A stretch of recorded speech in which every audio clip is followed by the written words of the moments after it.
Assalamualaikum warahmatullahi wabarakatuh. Nama saya Nanda Puspita Anzarsari dari kelas 12 IPA 1. Kali ini saya akan menjelaskan tentang materi evolusi. Yang pertama ada pengertian evolusi. Evolusi merupakan perubahan struktur tumbuhan makhluk hidup yang berlangsung secara perlahan-lahan dalam waktu yang sangat lama. Fenomena burung finch dan kura-kura Galapagos menimbulkan gagasan Darwin untuk mengemukakan teori evolusi.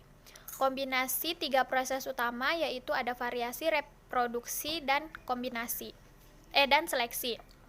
Sifat-sifat yang menjadi dasar evolusi dibawa oleh gen yang diwariskan kepada keturunan suatu makhluk hingga menjadi bervariasi dalam suatu populasi. Kemudian ada prinsip dari evolusi, yaitu pada saat evolusi terjadi, lebih cepat dari yang lainnya, bentuk-bentuk baru muncul dengan bentuk lama punah.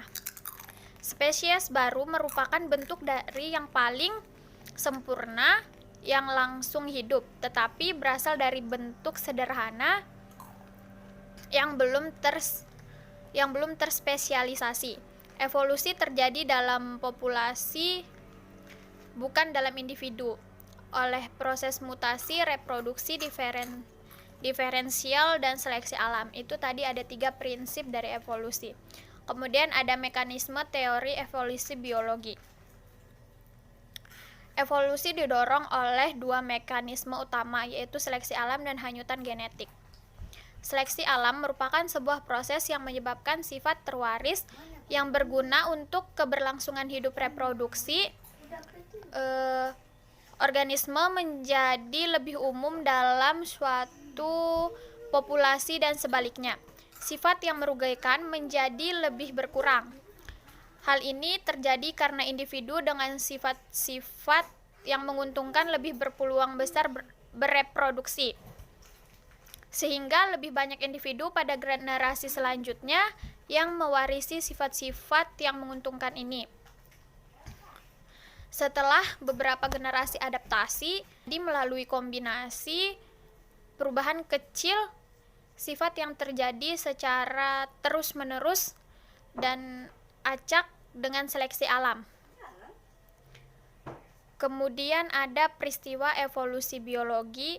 Yang pertama ada evolusi anorganik, berarti evolusi mengenai asal-usul makhluk hidup yang ada di muka bumi ini berdasarkan fakta dan teoritis.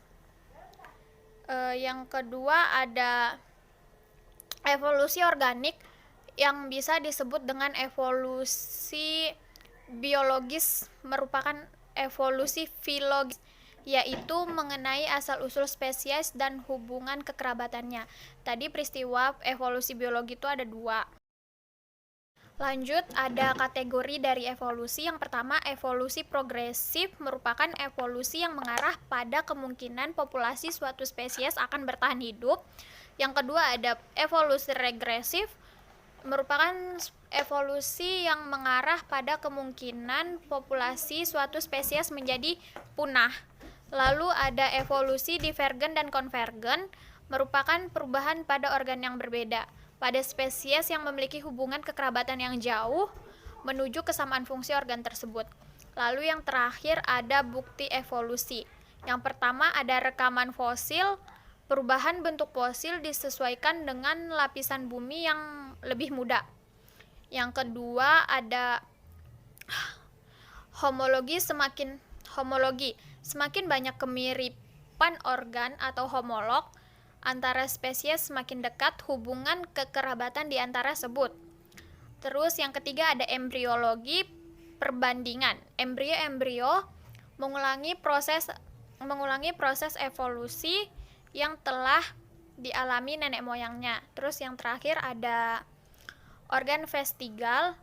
Pada beberapa jenis makhluk hidup terdapat organ-organ yang tidak fungsional, yang merupakan peninggalan dari nenek moyangnya. Sekian dari saya, kurang lebihnya mohon maaf. Assalamualaikum warahmatullahi wabarakatuh.